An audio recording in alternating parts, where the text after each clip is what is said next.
Hello viewers, আশা করি সকলে অনেকই ভালো আছেন। যারা ভূতের গল্প খুব পছন্দ করেন তারা আমার এই ভিডিওটি দেখেন, খুব ভয় করবে। এই ভিডিওটি একটি বাস্তব ঘটনা। গল্পটা 2017 সালে 1 জানুয়ারি আমাদের গ্রামে এই ঘটনাটি ঘটে। তখন আমার বয়স ছিল 7 বছর। আমরা একটি বট গাছের নিচে বসে সকলেই খেলাধুলা করতাম। প্রতিদিনেরই মতন সেদিনও আমরা গিয়েছিলাম সকালবেলা খেলাধুলা করতে, কিন্তু গিয়ে দেখি আমাদের একটি বন্ধু সেই জায়গায় মারা যায় বট গাছের নিচে। আমরা কিছুটা ভয় পাই, ভয় পেয়ে ছুটতে ছুটতে বাসায় যাই। বাসায় যেয়ে তার মা বাবাকে বলি। তারপর তার মা বাবা তখন চলে আসে। তার মা বাবা অনেক কান্নাকাটি করে। কিছুদিন কেটে যায়। তারপর এই বন্ধুটির নাম ছিল রাব্বি।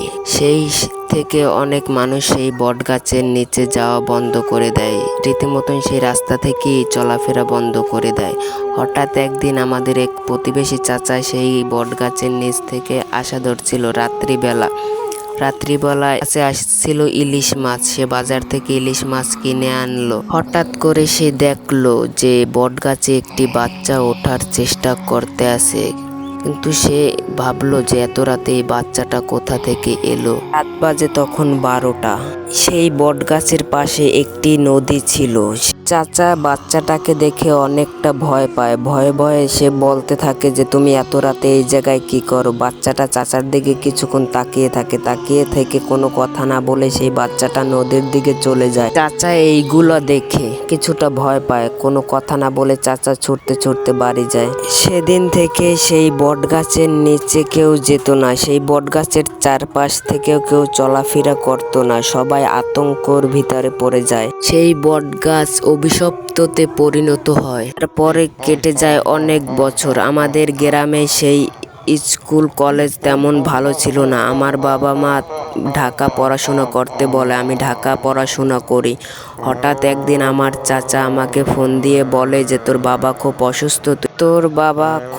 অসুস্থ, তুই গ্রামে চলে আয়। তখনই আমি গ্রামের দিকে রওনা দিই। আমাদের গ্রামে আমি গিয়ে পৌঁছাই তখন রাত বাজে 12টা।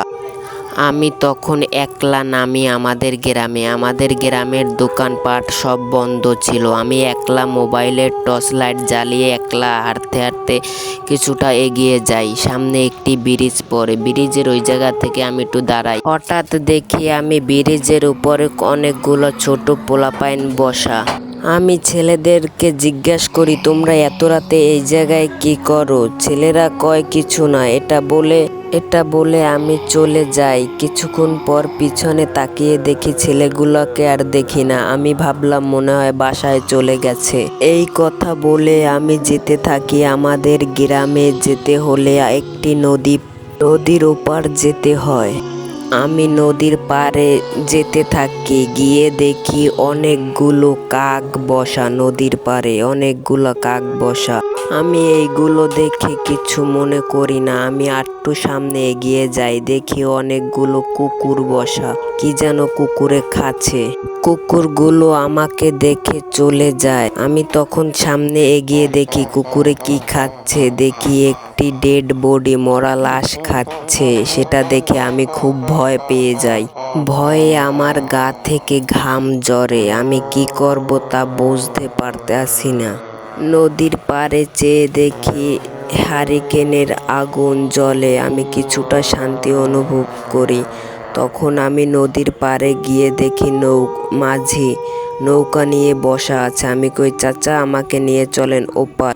এত রাতে তুমি কোথা থেকে এলে। আমি বলছি আমি ঢাকা থেকে এলাম। মাঝি আর কোনো কথা না বলে চুপচাপ আমাকে নৌকা নিয়ে চলে যায়। আমি তখন কোনো কথা বলি না, চুপচাপ থাকি। মাঝি আমাকে বলে যে তুমি চুপচাপ কেন, কোনো কথা বলছো না কেন। আমি বলতে আসছিলাম এমনি চাচা।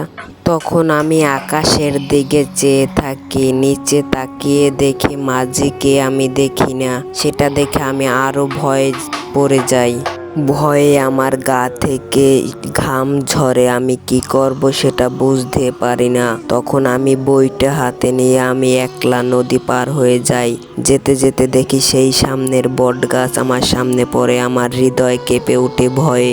তখন শুনি আমার পিছন থেকে আমার নাম ধরে কে যেন ডাকে। আমি পিছনে চেয়ে দেখি কাউকে দেখতে পাই না। তখন আমি আরো ভয় পাই। তখন দেখি বট গাছের উপরে কে যেন বসা, সাদা কাপড় পরা, তার পাও ছিল অনেক লম্বা, চুলও ছিল অনেক লম্বা।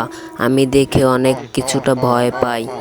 বটগাছে বসা সেই মানুষটা আমাকে দেখে হাতের ইশারায় ডাকে, আমি কিছুতেই যেতে চাই না তার কাছে। তখন দেখি বটগাছের উপরে অনেকগুলো কাকু আছে। সে আমার কাছে আস্তে আস্তে আসতেছিল।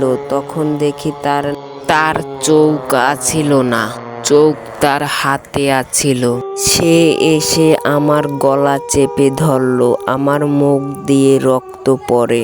তখন তাকে আমি ধাক্কা মেরে চলে যাই, অনেক দূর চলে যাই। কিছু দূর যাওয়ার পর দেখি আমি আবার সেই বটগাছের নিচে। তখন আমার ভয়ে হৃদয় কেঁপে ওঠে। আমি বুঝতে পারলাম আজ মনে হয় আমার রক্ষা নেই, আমি মারা যাব। তখন আমি পালিয়ে যাওয়ার আবার চেষ্টা করি, কিছু দূর চলে যাই। তারপর দেখি সেই পেতনি আবার আমার সামনে। তখন আমার সামনে এসে আবার আমার গলা চেপে ধরে, আমার মুখ দিয়ে নাক দিয়ে আবার রক্ত পড়ে। অনেকগুলো কুকুর ডাকে, অনেকগুলো কাক উড়ে যায়। তখন আমি ভাবি আমি মনে হয় আর বাঁচবো না, আমার বাবাকে আমি শেষবারের মতন দেখতে পারবো না। তখনই দেখতে পাই একটি লোক আসতে আছে, সাদা পাঞ্জাবি পরা, কিছুটা হুজুরের মতন দেখতে লাগে। তখন সেই পেতনি আমার গলা ছেড়ে দেয়, গলা ছেড়ে সে পালিয়ে যায়। তখন হুজুরকে দেখে আমি কিছুটা বুকের ভিতরে সাহস পাই। হুজুর আমাকে দেখে বলে, তুমি এত রাতে কোথা থেকে এলে বা এত রাতে তুমি এখানে কি করো? তখন আমি বলি আমার বাবা অসুস্থ, আমি ঢাকা থেকে আসছি আমার বাবাকে আমি দেখতে। এসে দেখি এই অবস্থা। সে বলে আমাকে যে কোনো কথা বলো না, চুপচাপ বাসার দিকে চলে যাও। হুজুর আমাকে চলে যেতে বললো, সেই কথা মতন আমি চলে যাই ওখান থেকে। কিছু দূর আগানোর পর দেখি একটি মরা লাশ পড়ে আছে। আমি দেখে আমার বুক কেঁপে ওঠে।